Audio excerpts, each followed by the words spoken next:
Benny Logan. Oh, Benny. Yeah, Benny. I thought you said Betty, not Benny. Oh, no. Okay. Who's Betty? My boy, Benny Logan. I think you the lost Bengals it. stay perfect with a 21-point win over the Browns. Andy Dalton connecting with his tight end Tyler Eifert for 3 scores. For Johnny Manziel, really a tale of 2 halves. In the first, Manziel led the Browns on their longest TD drive since 2013, but couldn't lead to any points in the second half.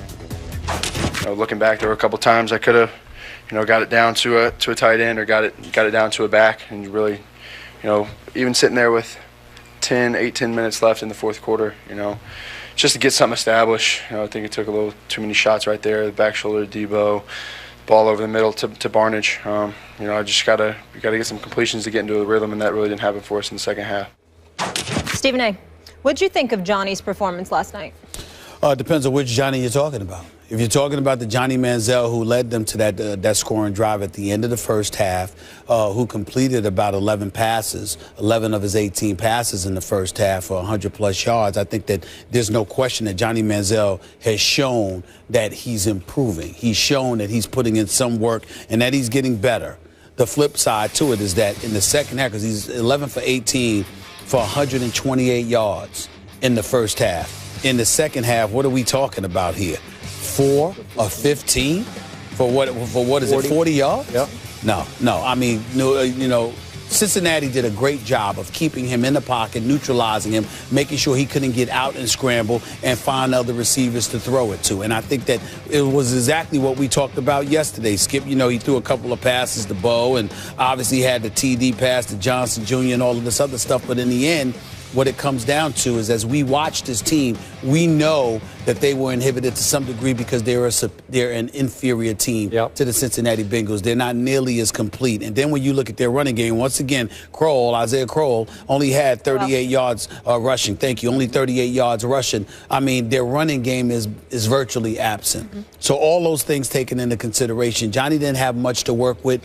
He showed flashes of improvement, obviously. I was impressed with what I saw from him in the first half.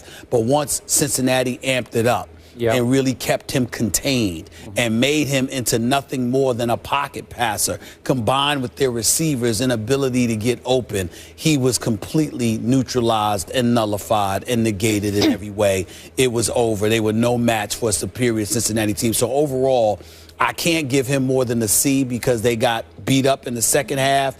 But I saw enough in the first half for me to say I'd like to see how he would be if he had some weapons, meaning some, the Josh Gordons of the world in the lineup, along with an offensive line that could do a better, or even a better running game to some degree. I saw enough to give him a C, but I can't give him more than that after that second half performance. This topic wears me out. It makes me sad in the end. It's difficult to talk about. I'm with you, but I'm not even as positive as you are about his performance last night. Obviously, if we rank it versus the 30-0 debacle at home against Cincinnati that he started and finished last year, it was improvement. His body language was better, confidence a little better. He seemed like a little more in control of the offense and what he was doing. Didn't look as lost. Give you all that. But I didn't love the way he played overall. I just didn't love it. But I'm with you. It's hard for me to react at all to this because I'm going to say it again. He is playing with the NFL's worst group of running backs and receivers. Nobody has a worse group of skill, quote-unquote, talent than Johnny Manziel is stuck playing with at this point. I'm going to say this again. He is playing for a coach and a GM who did not want him. They did not want to take him with the 22nd overall pick. That came from the owner, Haslam, on draft night in the war room. So he has been, to me, doomed from the start in Cleveland. And he's obviously playing for an organization that seems doomed just as an organization. It's just so dysfunctional. It's such a mess. And after the game, I thought it was fitting that Pettine went Jay Gruden on RG3 last year. Remember when Jay Gruden used to rip RG3 or just be so condescending and dismissive of him? And so last night, Pettine dismissed Johnny as inconsistent. Okay, I'll give you that. He said he's got to do a better job of throwing from the pocket. Okay, I'll give you that. But then when asked, will Johnny start when they play again in what's 10 days away from now, Pettine said, we will assess what pool of players are available. What pool of players? So we're talking about a former first-round draft pick here, and he is relegated to a pool of players. maybe somebody on the practice squad, maybe one of our second, third, fourth stringers will be ready. Maybe Josh McCown. We'll see what our pool is before we decide whether Johnny's going to get another start. That's as dismissive as you can get from a head coach. So my bottom line again is I don't think Mike Pettine will be there next year. I could be wrong about that, but it seems like he's got one foot out the door because that team is so bad. And I'm hoping Johnny won't be there next year. Well, both of us are hoping Johnny won't be there. That's number one. Number two, to get back to him, improvisational skills were there. In the pocket, he didn't seem as impressive. The offense clearly looks like it's run with a bit more efficiency with Josh McCown up in there as opposed to Johnny Manziel. But I think that, Skip, I would say this. We spend so much time feeling sorry for Johnny Manziel. Is it time that we should all feel sorry for Mike Pettine?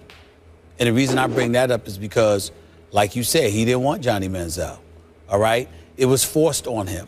This man, and then Josh Gordon, with his obviously substance abuse issues. Yeah. So that had something to do with it. When you look at it from that perspective, and you've got two primary weapons alone, and then obviously, you've got some issues with injuries in your secondary on the defensive side of the ball.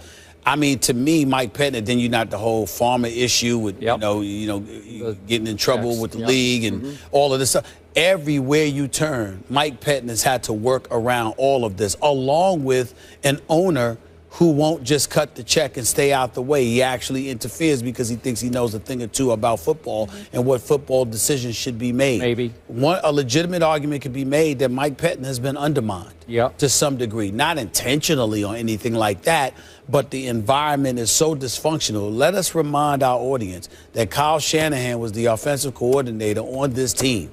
Got let out of his contract. That does not happen with offensive coordinators. He wanted out, got let out, and immediately landed the job in Atlanta. So when you look at it from that perspective, everybody wants to jump ship.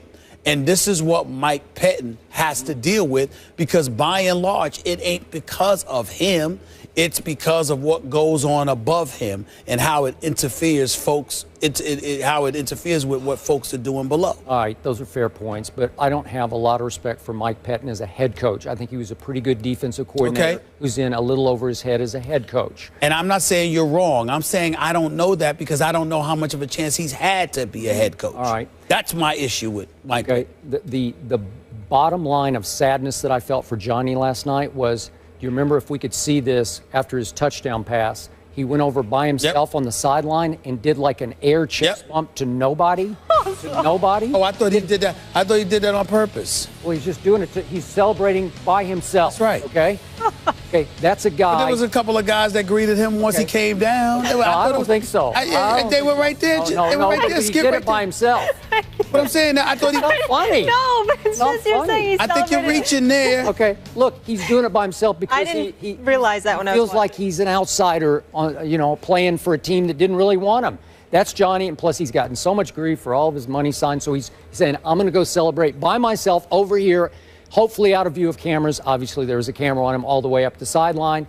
I thought that was telling because that's Johnny's mentality right now. It's me against the world in Cleveland. I got nobody backing me. Nobody's behind me. Nobody's on my side in Cleveland. Coach certainly I'm alone. Well, I know for a fact he'd like to be gone. Well, for sure. He'd like to be gone, like to be in a better situation. Yeah. There's no question, and I don't blame him one bit. I'd actually like to see him in Houston. I would too. And the last thing, the one great thing we saw from him, to your point, and I want to push this. This kid has rare quickness and elusivity because I'm sure the Bengals' whole plan was you cannot ever let him out, and he was getting out at will. Sometimes he got out in the second half. He didn't make a play. I couldn't tell. I really, really couldn't tell. What they had in the second half, one first down maybe? Yep. I mean, it was bad. He missed some throws. But the point is, I still think he can play somewhere else. He needs a fresh start. I'd love to see him get a shot down the stretch with the Browns. I know it's not the greatest team just to continue starting, but I don't think that's going to happen as soon as McCown's back. I personally prefer to see Johnny Manziel on the bench because he has nothing to work with. I don't care how great you are as a quarterback. Even if you're great, if you don't have anybody to throw the ball to because they ain't open, it doesn't make a difference. Yeah, fair enough. There were a couple that the receivers should have gotten. Moving on, Derrick Rose back in old form. He scored 29 points in Chicago's win over OKC last night. Will he keep it up? We'll discuss that after the break. And we have you covered heading into another sports weekend. Check us out on